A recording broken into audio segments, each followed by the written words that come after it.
Hello friends, இன்னைக்கு நம்ம world வைடாக இன்டர்நேஷ்னல் ஃபேமிலிஸ் டேவை செலிப்ரேட் பண்ணிகிட்ருக்கோம் இல்லையா? So first I wish everyone a happy families day. இன்னைக்கு கூட ஃபேமிலிஸ் டே இல்லையா? ஸோ இன்னைக்கு நம்ம கொஞ்சம் ஃபேமிலிஸ் பற்றி டிஸ்கஸ் பண்ணலாம். ஸோ ஃபேமிலிஸ் அப்படின்னு சொன்னாலே நமக்குள்ள ஒரு ஹாப்பினஸ் தானே. ஸோ நமக்கு ஹாப்பினஸ் தர ஃபேமிலிஸ் பற்றி இன்றைக்கி என்ன கொஞ்சம் ப்ரீஃபாக பார்க்கலாம். ஸோ ஃபேமிலிஸை நம்ம 2 டைப்ஸாக சொல்லுவோம் இல்லையா? Joint family, nuclear family. அதாவது கூட்டு குடும்ப வாழ்க்கை, தனி கொடுத்தன வாழ்க்கை. இன்றைய ஜென்ரேஷனில் நிறைய பேருக்கு தனி கொடுத்தன வாழ்க்கை தான் பிடிக்குது. ஏன் அப்படி? ஸோ இதனால தான் ஃபேமிலிஸில் நிறைய பிரிவினைலாம் உண்டாயிடுச்சு.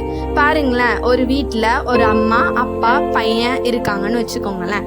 அந்த பையனுக்கு கல்யாணம் ஆனதுக்கப்புறம் அம்மா அப்பாவை விட்டுட்டு அந்த பையன் தனி கொடுத்துன்னு போயிடுறான். அப்போ அந்த ஃபேமிலி என்ன ஆகுது? 2 ஃபேமிலியாக பிரேக் ஆகுது. ஸோ ஹாப்பினஸும் அங்கே டிவைட் ஆகிடுது. அங்கே இருக்கிற ஹாப்பினஸில் 50% தான் அந்த 2 ஃபேமிலிஸ்க்குமே கிடைக்குது.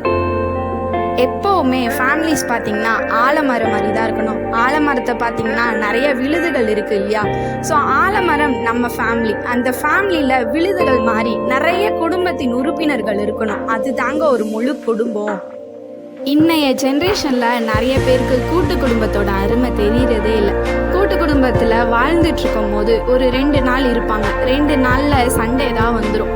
அதை அனுசரிக்க முடியாமல் தான் குடும்பம் மொத்தத்தையும் பிரித்து தனி கொடுத்தனமாக போயிடுறாங்க. இன்றைய காலத்தில் நிறைய பேர் மட்டும் தனி கொடுத்தனம் போகாமல் இருந்திருந்தாங்கன்னா தெருக்கு தெரு இருக்கிற முதியோர் இல்லங்கள் இன்றைய காலத்தில் இல்லாமலே இருந்திருக்கும். இப்படி முதியோர்கள் எல்லாம் முதியோர் இல்லத்தில் சேர்த்துட்டு அவங்களோட சந்தோஷத்தையும் நாம் கெடுத்துட்டு நாமளும் தனி கொடுத்தனம் வந்து நாமளும் பாதி சந்தோஷத்தை அனுபவிச்சுட்டு வாழ்கிறது தான் தனி கொடுத்தன வாழ்க்கை. இன்றைய காலத்தில் ஏன் தனி குடும்ப வாழ்க்கை அதிகமாயிடுச்சு அப்படின்னு பார்த்தீங்கன்னா, கூட்டு குடும்பத்தில் வாழும்போது ஒருத்தருக்கு ஒருத்தர் அனுசரிக்காமல் இருக்கிறது தான் இதுக்கு காரணம். அதாவது ஒருத்தருக்குள்ள ஒருத்தர் சகிப்புத்தன்மை இல்லாது இருக்கிறது. ஒரு சின்ன சண்டை வந்த உடனே மாற்றி மாற்றி பேசிட்டு உடனே குடும்பத்தை பிரிச்சுட்டு போயிடுறோம் இல்லையா? அதுதான் நம்ம பண்ணுற தப்பு. அதே மாதிரி கூட்டு குடும்பத்தில் கிடைக்கிற சந்தோஷம் வேற எந்த சந்தோஷத்துலையுமே கிடைக்காது. தனி கொடுத்தனம் வந்தால் கூட அந்த சந்தோஷம் நமக்கு கிடைக்காது. கூட்டு குடும்பத்தில் நம்ம ஒருத்தர் சந்தோஷமாக இருந்தால் கூட அந்த சந்தோஷத்தை குடும்பத்தில் இருக்கிற எல்லார்கிட்டையும் ஷேர் பண்ணி எல்லாரையுமே சந்தோஷமாக்கலாம்.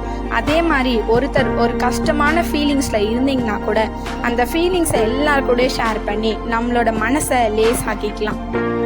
இப்படி இன்னும் நிறைய கூட்டு குடும்பத்தோட சந்தோஷத்தை சொல்லிகிட்டே போகலாம்.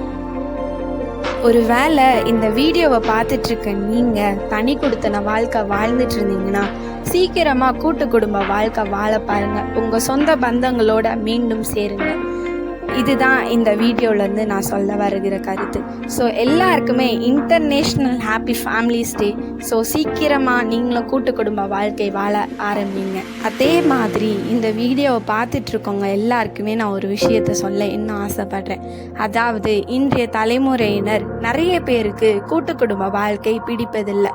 ஏன்னா கூட்டு குடும்பத்தில் எப்படி சண்டை போடாமல் இருக்கிறது, அந்த சண்டையை எப்படி ஃபேஸ் பண்ணுறது, அதை பற்றி தான் நிறைய பேர் கவலைப்படுறோம். ஸோ இப்படி நினச்சியே நம்ம நிறைய பேர் தனி கொடுத்தன வாழ்க்கைக்கு கால் எடுத்து வச்சிட்டோம். இப்படி வச்சுட்டே இருந்தோம்னா இனி வர்ற ஜென்ரேஷனுக்கு கூட்டு குடும்ப வாழ்க்கை அப்படின்னா என்னன்னே தெரியாது. இனி வரும் ஜென்ரேஷனுக்கு நிறைய உறவுகள் பற்றி தெரியவே தெரியாது. அதனால் முடிந்த வரை உங்களால் கூட்டு குடும்ப வாழ்க்கையை வாழ பாருங்க. எவ்வளோ வேணால் சண்டை வரட்டுமே, ஏன் அது உங்கள் குடும்ப உறுப்பினர் தானே, அவங்க அட்ஜஸ்ட் பண்ணி போங்க. நிறைய ஹாப்பினஸை கெயின் பண்ணுங்க. Thanks for watching this video, and once again happy Families Day to all.